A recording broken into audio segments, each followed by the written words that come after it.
Өдрийн мэнд. За өнөөдөр би та нарт энэ нууц үгний тухай одоо дахиж нэг бичлэг хийж өгнө. Яагаад гэвэл үргэлж үгүй маа гэхэд надаас хүмүүс дандаа юм тусламж гуйдаг. Нууц үгээ мартчихлаа. Нууц үгээ хаана хадгалснаа мэдсэнгүй. Тэгээд нууц үгийг яаж сэргээх вэ гэд ийм асуултууд ер нь байнга ирдэг.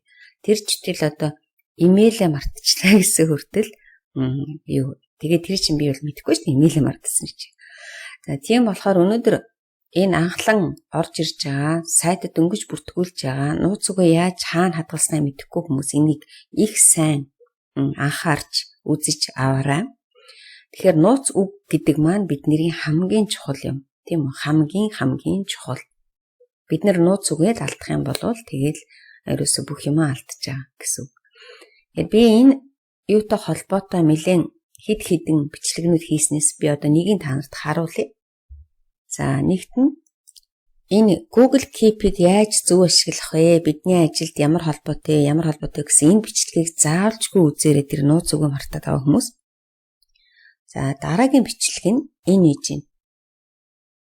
Нууц үг түлхүүр хаяг түлхүүрнүүдээ key гэдэг хаягаа хадгалах 6 аргын тухай. Энийг бас заавал үзээрэй. Ийм хоёр бичлэгийг эхний удаадаа та нар үзэж одоо мэдэж авах хэрэгтэй. За дараагийнх нь нууц үгээ биччихээд тэгээд одоо хаашаа алга болчих уу гэдэг аа. Тэгэхээр нууц үг маань ерөнхийдөө браузер дээр чинь хадгалагдчихдаг. За зарим хүмүүс одоо анхааралгүйгээр save гэл тэр баруун дээд өнцөг дээр нэг юм гараад ирэх дээр хадгалах гэдээ гарчдаг. Тэгээ нөөтийгээ хаашаа орсноогоо мэддэг. Тэгээл дахиад нууц үгэн 2-3 удаа хийхтэн зэрэг олон нууц үг хийнгүүд чинь заримдаа сайтнууд ялангуяа Binance ч юм уу бирж дээр нууц үгийг 2-3 удаа буруу хийхдээ тэгээ шууд блоклчдаг. Тэгэхээр бид нэр нууц үгээ одоо хэрвээ мартцсан бол хаанаас хайх вэ? Хаанаас хайх вэ гэвэл хамгийн ихний арга нь энэ браузер гэж хэлээд байгаа. За би тэгэхээр одоо өнөөдөр гэхэд энэ Brave гэдэг браузер дээр ажиллаж байна. Тэгээд зарим хүмүүс юу юм гэж асууад байгаа. Одоо бидний энэ хуудсыг чинь нээж байгаа. Одоо энэ ингэ хөдөлгөөд байгаа юм. Эний чинь браузер гэж хэлээд байгаа. Одоо муу үгээр хэлэх юм бол бүдүүлгүүгээр тайлбарлах юм бол. За тэгэхээр ямар ч энэ браузер дээр энд ийм юу байдаг? Settings. Одоо би ийш нь олголоо. Ямар ч браузер дээр энэ дээдл дээр нь 3 ийм зураас идэв. 3 зураас ч юм уу эсвэл зарим 3 цэг хүртэл байдаг тийм ээ. Тэгэхээр энэ дээрээ дарлаа. Ингээд дарангууд settings гэ гараад ирнэ. Энэ settings. Тэгэхээр ерөөсөө энэ браузер дээр хадгалсан юмнууд ерөөсөө бүх юмнууд энэ settings дотор байх нь тийм үү? Нууц үгнүүд ерөөсөө юу л вэ энэ settings дотор байдаг. За одоо хэдүүлээ энэ settings руу дараад ороод тийм. За одоо дараад орчоод одоо ингээд энэдээсээ нөгөө бид нар чи юугаа хайх гэж байгаа гэвэл password уу нууц үгээ хайх гэж байгаа тийм үү?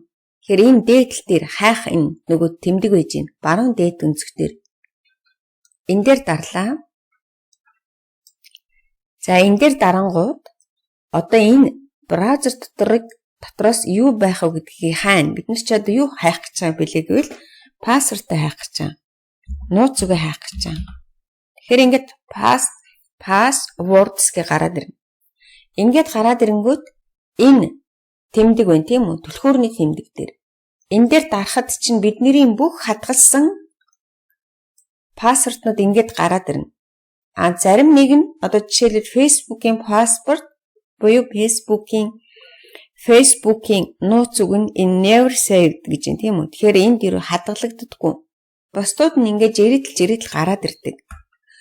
За энэ нэг аюултай юм нь юу вэ гэвэл хэрвээ та ямар нэгэн байдлаар одоо компьютер руу чинь хүн одоо танихгүй хүн ч юм уу ямар нэгэн хүн орох юм бол таны бүх одоо хадгалагдсан пассвортнууд чинь энэ дээр гараад ирдэг.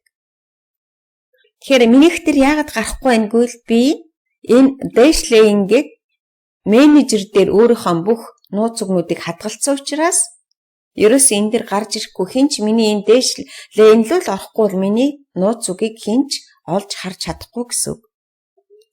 Манай хүмүүс болохоор ерөөсөө ингээл бүгдийг авчиад хадгалаа хийчин. Замбраа авахгүй тэр дотор нь ерөөсөө юу байгаа нь мэддэггүй. Би одоо заримдаа хүмүүсийн ингээд энийг ингээл харахад л ерөөсөө бүх юмнууд нь ил байж идэг.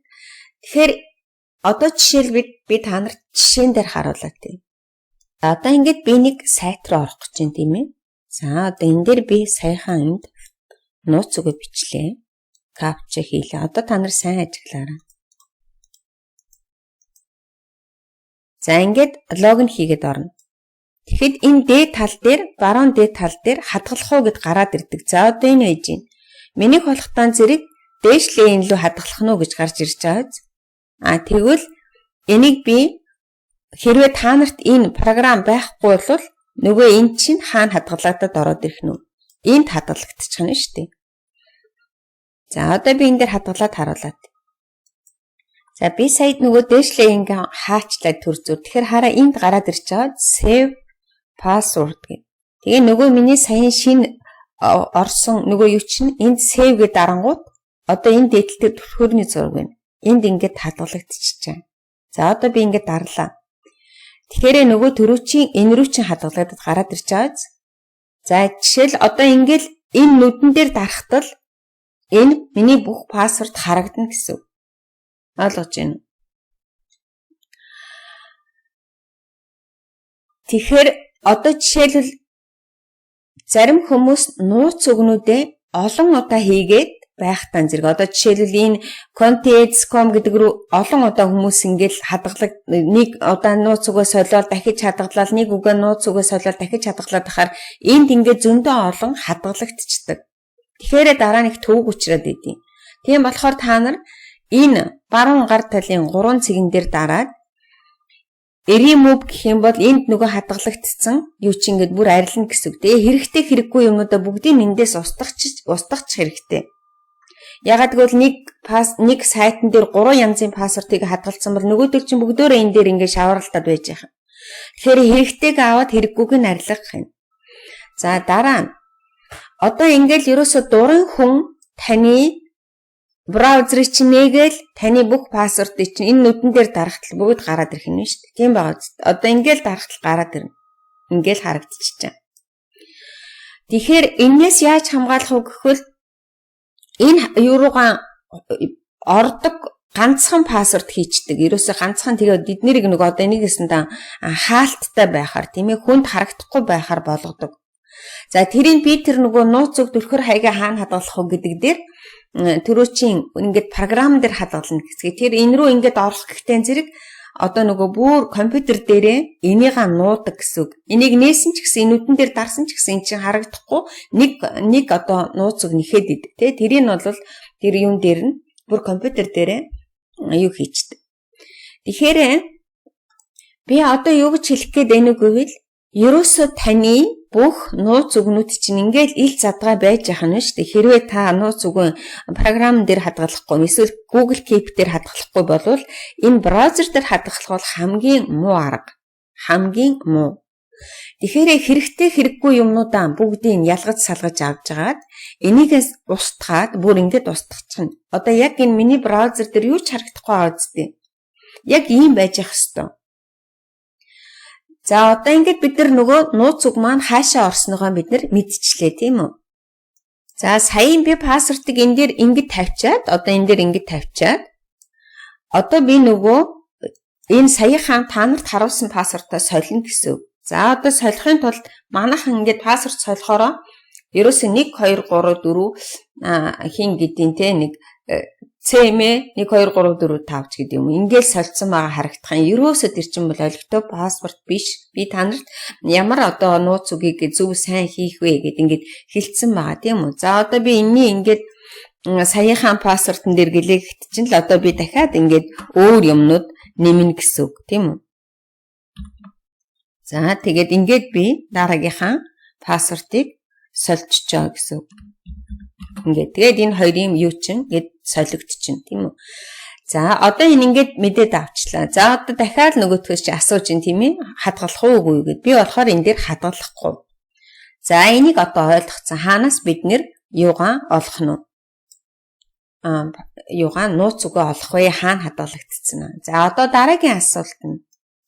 Дараагийнх нь болохтан зэрэг одоо манайхан ингээд нөгөө саяхан нууц үгийг мартчихжээ. Одоо ямар үг бичсэн мартцсан. Тэгэхээр одоо яаж сэргээх вэ гэдэг асуудал гарна тийм үү? Тэгэхээр чинь энэ дээр өөрийнхөө мэйл хаягийг хичээд нөгөө нууц үгийн бичингүүд чинь яах нь вэ? Нөгөө нууц үг чинь би буруу байна гэдээ гарч ирээд байна шүү дээ. Тэгэхээр чинь бид нэр энийгээ яах нь солих шаардлага гарна. За тэгэхээр одоо яаж солих вэ гэдгийг харъя. За энэ 7 тон зэрэг имэйл хаягн дээрээ өөрийнхөө бүртгүүлсэн хаягаа биччихнэ. Энэ доотлол дээр харж байна уу? Forgot password гэдэг гараад ирлээ. Тэгэхээр энэ дээр бид нэр дарах нь. Олон удаа солиод хэрэггүй, нэг л удаа зөв солих хэрэгтэй. За энэ дээр дарлаа. Би одоо нэг эсэндээ эннийхэн аюуг. Тэгэхээр энэ одоо энэ имэйл хаягн дээр би юугаа хийх нь вэ? Өөрийнхөө энэ сайтад бүртгүүлсэн мэйл хаягаа хийгээд энэ капчагийн дараад капчаг нь хийгээд энэ send password reset link гэж байна. За ингээд дарангууд нөгөө миний мэйл хаягн дотор юу ирэх нь вэ? Энэ линкийн ирнэ. Энэ юу гэсэн үг вэ? Одоо над руу паспорт солих линкийн маань холбоосын маань явуулна уу гэсэн үг. За одоо ямар юм ирэх вэ хэдүүлээ харъя. Ингээд ирсэн байж байгаа. Хараа энэ reset password гэдэг. За одоо тэгэхээр бид нар юун дээр дарах нь вэ? Энэ дээр дарах нь цэнхэр дээр тийм ээ. За тэгээд цэнхэр дээр дарангууд энэ гараад ирж байгаа. Тэгэнгүүт мэйл хаягаа дахиад нөгөө бүртгүүлсэн мэйл хаягаа бичээд одоо нөгөө шинээр пассворд хийн. Шинээр нууц үг хийн гэсэн үг. Парол хийн гэсэн үг. За тэгээд дараа нь нөгөө шинээр хийсэн нууц үгийн доод талынх дээр нь дахиж хийгээд тэгээд reset password. Ингээд энэ юу чинь сайт руу ордог нууц үг чинь солигдчихжээ. Гэхдээ сайт болгон өөр. Зарим сайт болгохтон зэрэг шууд нөгөө таны түрүүчийн биччихсэн мартцсан нууц үгийг чинь эргүүлээд явуулцдаг. Зарим нь бол ингээд сольдог. За одоо ингээд хэдүүлээ өнөөдөр бичлэгээ давтаа юу яа тийм ээ одоо дүгнэд хийлье. Нэгдүгээрт нь бичсэн нууц үг чинь хаана хадгалагдсан байх нь вэ? Хэрвээ та өөрөө тусгай програм байхгүй бол хаашаа орцсон байх нь вэ?